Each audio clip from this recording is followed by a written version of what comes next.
Ayan, isa pong mapagpalang umaga, Bali po kami ay galing kahapon sa Kamangyanan, At ito po yung napagkaloob sa atin, Isa sa malakas panghatak ng swerte. O paghawak mo nga daw ito ay magiging mabango ka sa nakakarami. Ayan. Ito po ay isa sa mga liso ng papaya na tinatawag.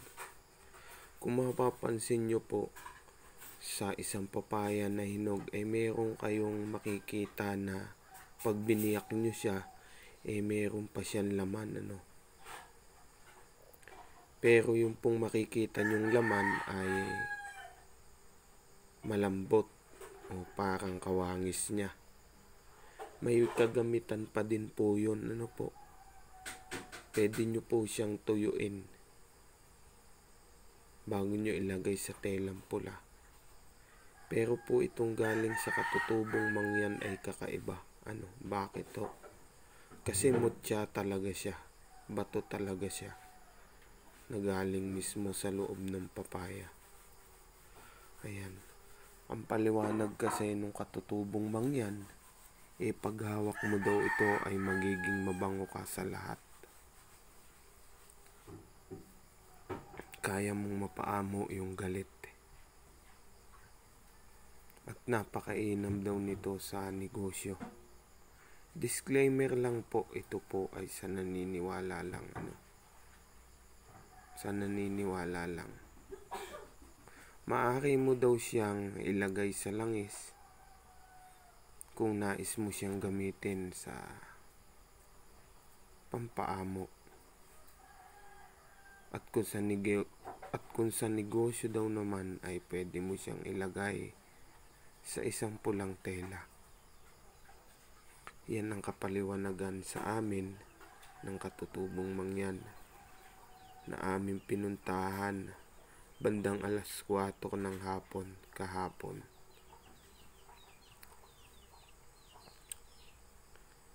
Pagdating kasi sa mga mutya, piliin nyo po na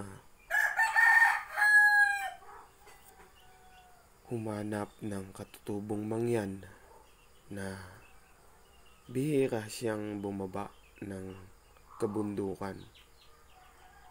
Meron kasing mga katutubong mangyan na nagbebenta na din po ng mga peke.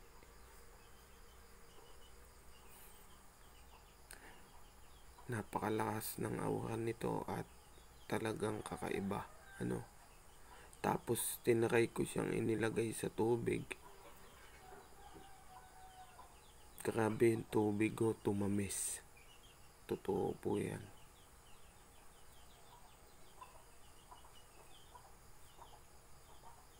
Sa hindi pa po nakakaalam nung sinasabi kong liso ng papaya na mismong makukuha sa loob ng papaya, dadating po yung araw na makaka-encounter kayo ng ganyan.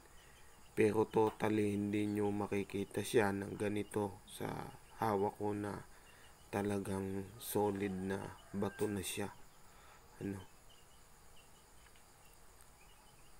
Yan, napakainam po nitong tanganin ng mga nagnenegosyo. Paalala lang po, ang mutya na pampaswerte at pandepensa ay hindi pwedeng pagsamahin sa iisang sisidlan lang. Kailangan po magkabukod pa din sila, Ayan, napakaganda po. At talagang mas gusto ko yata na alagaan na lang siya.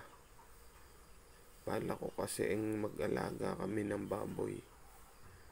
Ayan, isa pong mapagpalang umaga sa lahat, Muli po, Agima TV 29. Like and share na lang po.